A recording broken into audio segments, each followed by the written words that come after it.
नमस्कार दोस्तों, स्वागत है आपका हमारे चैनल बिहारी नॉनस्टॉप न्यूज में। तो चलिए बिहार की 10 प्रमुख बड़ी खबरों को जानते हैं। तो खबरों की ओर आगे बढ़ने से पहले एक नजर सुर्खियों पर। तेजस्वी के प्लान के तहत मंत्री चंद्रशेखर ने की थी रामचरितमानस के खिलाफ टिप्पणी। वायरल वीडियो ने खोल दी पोल, आगे देखे वीडियो। बिहार के कई मजदूर ताजिकिस्तान में फंसे, सरकार से वतन वापसी की लगाई गुहार। पटना में अब डबल डेकर क्रूज की सवारी का मिलेगा मजा। 3 फरवरी को तेजस्वी यादव करेंगे उद्घाटन। आगे जानिए क्या होगा चार्ज।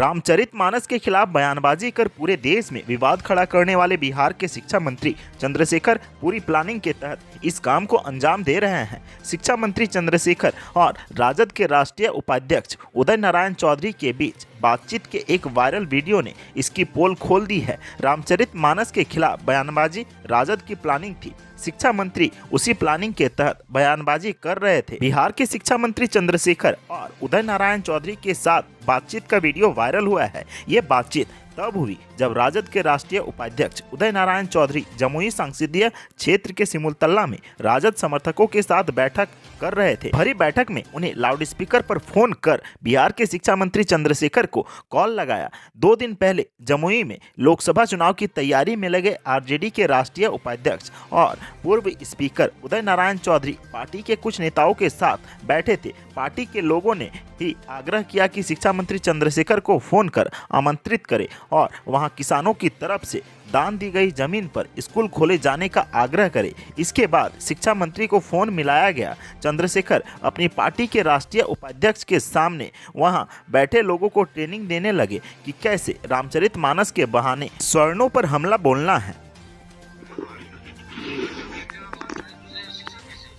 जी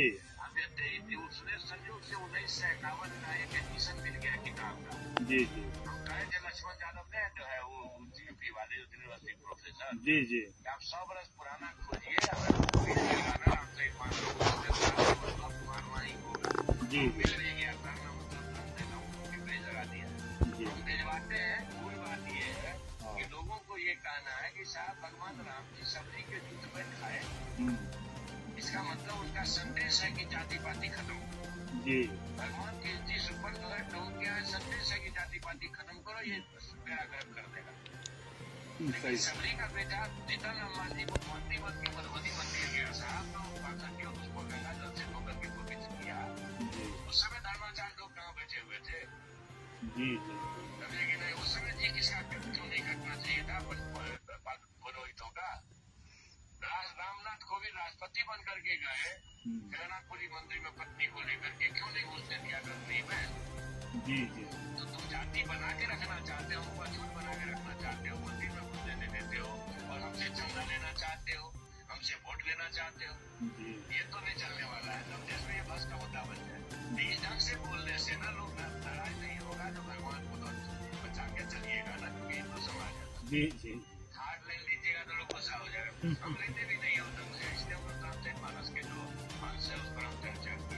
हम भेजते हैं अभी अपने बाबू को प्रोग्राम बनाएंगे, प्रोग्राम बनाएंगे। रामपुर से सिमुलतला भी देखना है। जी जी तो आप जो है तो 6 तारीख को हमारे यहाँ भारतीय मजदूर रोजी रोटी की तलाश में विदेश जाते हैं और अक्सर उनके वहां फंसने की घटनाएं सामने आती रहती है। एक बार फिर ऐसा ही एक मामला ताजिकिस्तान से सामने आया है। दर्जन भर से ज़्यादा मजदूर कंपनी के मनमानी की वजह से फंसे हैं। वहां उनको खाने पीने के लिए लाले पड़े हुए हैं। जानकारी के अनुसार इनमें आधा दर्जन से अधिक युवक बिहार के रहने वाले हैं, जिसमें सीवान के कई मजदूर शामिल हैं जो भारत आने के लिए सरकार से गुहार लगा रहे हैं। बता दें कि एग्रीमेंट के मुताबिक 11 घंटे ड्यूटी और साथ में खाने पीने की जिम्मेदारी कंपनी की थी, लेकिन ऐसा कुछ नहीं हुआ। वहां पहुंचने पर कंपनी मनमानी करने लगी। 11 घंटे के बजाय 14 घंटे काम कराया जा रहा है। मजदूरों को ओवरटाइम भी नहीं दिया जा रहा है और तो और खाने पीने के भी लाले पड़े हैं। खाना के नाम पर केवल उबला हुआ आलू और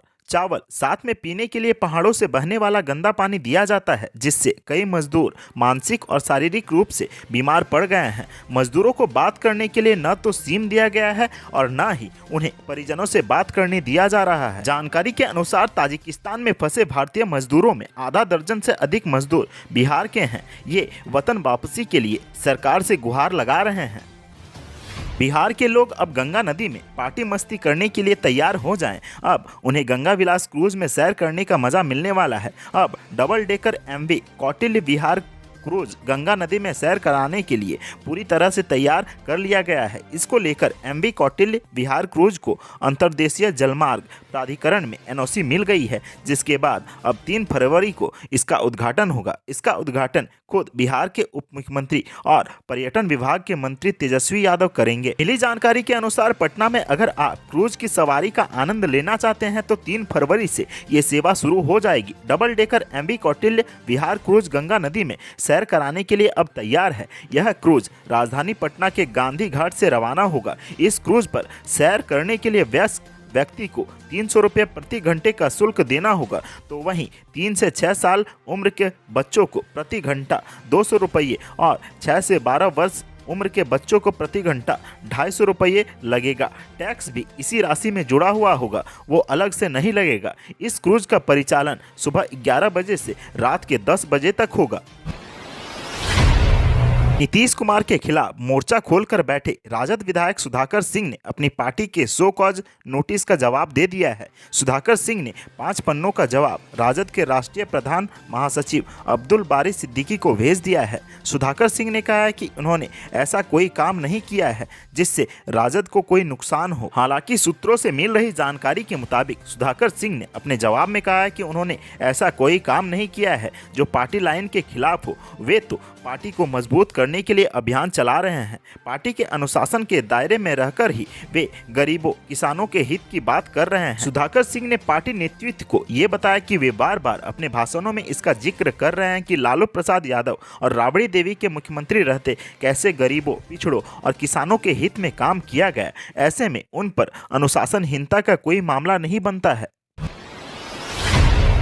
जेडीयू में हिस्सेदारी मांग रहे उपेंद्र कुशवाहा ने आज इस सवाल का जवाब दिया है कि आखिरकार उन्हें कौन सा हक चाहिए। उपेंद्र कुशवाहा ने आज प्रेस कॉन्फ्रेंस की थी। पत्रकारों ने उनसे पूछा कि आखिरकार उन्हें कौन सा हिस्सा चाहिए जिसे वह नीतीश कुमार से मांग रहे हैं। उपेंद्र कुशवाहा ने जवाब दिया, मुझे वैसा ही हिस्सा चाहिए जैसा 12 फरवरी 1994 को गांधी मैदान में रैली कर नीतीश कुमार ने लालू प्रसाद यादव से मांगा था। पहले ये जानिए कि 12 जनवरी 1994 की जिस रैली का जिक्र उपेंद्र कुशवाहा ने किया है वह कौन सी रैली थी। 12 फरवरी 1994 को पटना के गांधी मैदान में कुर्मी चेतना रैली हुई थी। इस रैली में नीतीश कुमार लालू विरोधी चेहरा बनकर उभरे थे। उससे पहले वे लालू प्रसाद यादव के खास सहयोगी माने जाते थे। इस रैली के मंच से नीतीश कुमार ने ऐलान किया था, लालू प्रसाद यादव हमारे वोट की बदौलत सत्ता में आए हैं, लेकिन उन्होंने हमारा हक नहीं दिया, हमें अपना हक चाहिए। बिहार के प्रवासी मजदूरों के लिए बढ़ाई गई दुर्घटना अनुदान राशि, जानिए अब मिलेंगे कितने रुपये। बिहार सरकार ने देश और विदेश में काम करने वाले असंगठित क्षेत्र के कामगारों के लिए बिहार राज्य प्रवासी मजदूर दुर्घटना अनुदान योजना शुरू की थी। इस योजना के प्रावधानों के अनुसार मजदूरों के दुर्घटना के कारण मृत्यु व आंशिक अपंगता एवं अस्थायी अपंगता होने पर अनुदान दी जाती है, लेकिन सरकार ने मरने वाले कामगारों को इस योजना के तहत देने वाली राशि को 1 लाख से बढ़ाकर 2 लाख करने का निर्णय लिया है। यह राशि कई महीने के बाद लाभुकों को मिलेगी। बिहार से बाहर किसी भी राज्य में काम करने गए या विदेश में काम करने गए लोगों की किसी दुर्घटना में अगर मौत होती है तो उनके परिजनों को अपने जिले से इस अनुदान राशि को प्राप्त करने के लिए आवेदन करना होगा। यह प्रक्रिया ऑनलाइन और ऑफलाइन दोनों ही माध्यम से की जाती है। अनुदान की राशि सरकार 21 दिनों के भीतर मृतक के आश्रितों के बैंक खाते में ट्रांसफर कर दी जाएगी। बिहार के मनरेगा मजदूरों की हाजिरी के नाम पर अब फर्जीवाड़ा नहीं होगा। सभी मजदूरों की अब बायोमेट्रिक हाजिरी दर्ज कराई जाएगी। नेशनल मोबाइल मॉनिटरिंग सिस्टम के उपयोग से न केवल फर्जी हाजिरी लगाकर पैसे निकालने पर रोक लग सकेगी, बल्कि काम के घंटे का भी सही आकलन हो सकेगा। इससे सही मजदूरों को उनके सही काम के घंटे का भुगतान हो सकेगा। साथ ही भ्रष्ट तरीके से मनरेगा में चल रहे फर्जीवाड़े से सरकारी राशि के दुरुपयोग पर भी रोक लगेगी। सूबे में 92.72 लाख सक्रिय मजदूरों की बायोमेट्रिक से हाजिरी की तैयारी पूरी हो चुकी है। बिहार के इंटर परीक्षा की ड्यूटी में तैनात शिक्षक की छोटी सी गलती उनको काफी भारी पड़ सकती है। जिलाधिकारी सुब्रत कुमार सेन ने 1 फरवरी से प्रारंभ होने वाली इंटरमीडिएट वार्षिक परीक्षा की तैयारी की सोमवार को समीक्षा की। विधि व्यवस्था व परीक्षा के संचालन विषय पर विचार विमर्श किया गया। बैठक में केंद्राधीक्षक व परीक्षा संचालन के लिए प्रतिनियुक्त पदाधिकारी उपस्थित थे। पदाधिकारियों को अवगत कराया गया कि इंटरमीडिएट परीक्षा का आयोजन 1 से 11 फरवरी तक केवल 5 फरवरी को छोड़कर 2 पालियों में 9:30 से 12:45 बजे तक और 1:45 से 5 बजे तक किया जाएगा। परीक्षा आयोजन के लिए जिले में 50 केंद्र बनाए गए हैं। पर्याप्त संख्या में स्टैटिक दंडाधिकारी, गश्ती दल, जोनल दंडाधिकारी, उड़न दस्ता दल सह सुपर जोनल दंडाधिकारी, पुलिस पदाधिकारियों व पुलिस बल की तैनाती की गई है। सभी पदाधिकारियों को बोर्ड द्वारा तय निर्देशों का अनुपालन करने का निर्देश दिया गया है। बिहार विद्यालय परीक्षा समिति की इंटर की वार्षिक परीक्षा आज से शुरू हो रही है। परीक्षा में पहली बार विद्यार्थियों व शिक्षकों के सामने क्लासरूम में ही प्रश्न पत्र खोले जाएंगे। इसके साथ ही प्रश्न पत्र खुलने के बाद सभी क्लास से 2 विद्यार्थी व 1 शिक्षक का साइन लिया जाएगा, जबकि पूर्व में प्रश्न पत्र सेंडर सुपरिटेंडेंट के सामने खोले जाते थे। इसके साथ ही इस बार बोर्ड की ओर से विद्यार्थियों को जारी किए गए यूनिक ID कोड से ही उनकी पहचान होगी। मैट्रिक व इंटर के परीक्षार्थी को दिए गए 13 डिजिट के यूनिक कोड से ही सभी परीक्षा में उनकी पहचान होगी। बिहार विद्यालय परीक्षा समिति की ओर से आयोजित होने वाली सभी परीक्षा में विद्यार्थियों को दिए गए यूनिक कोड से ही उनकी पहचान की जाएगी। यह जानकारी समिति के अध्यक्ष आनंद किशोर ने दी है। उन्होंने बताया कि इंटर परीक्षा के प्रथम पाली में 9:20 व द्वितीय पाली में 1:35 के बाद विद्यार्थियों को परीक्षा केंद्र में एंट्री नहीं दी जाएगी। MTS के अभ्यर्थियों के लिए बहुत बड़ी खुशखबरी आई है। दरअसल कर्मचारी चयन आयोग ने अपना एनुअल एग्जामिनेशन कैलेंडर जारी कर दिया है, जिसके तहत आयोग के तरफ से आगामी परीक्षाओं की तिथि और भर्ती की जानकारी दी गई है। इस कैलेंडर के अनुसार 17 जनवरी से SSC MTS के एग्जाम के लिए ऑनलाइन आवेदन शुरू कर दिए हैं। जानकारी के अनुसार कर्मचारी चयन आयोग की तरफ से 17 जनवरी से मल्टीटास्किंग स्टाफ भर्ती को लेकर ऑनलाइन आवेदन शुरू कर दिए गए हैं। इसको लेकर सभी योग्य अभ्यर्थी आयोग की ऑफिशियल वेबसाइट पर जाकर ऑनलाइन आवेदन कर सकते हैं। इस फॉर्म को भरने के लिए उम्मीदवारों को किसी भी मान्यता प्राप्त बोर्ड से 10वीं या समकक्ष परीक्षा पास किया जाना जरूरी है। वहीं आयु की बात करें तो 18 से 27 साल तक के अभ्यर्थी आवेदन कर सकते हैं। हालांकि आरक्षित कोटे के अभ्यर्थियों के लिए सरकारी मानदंडों के अनुसार छूट दी जाएगी।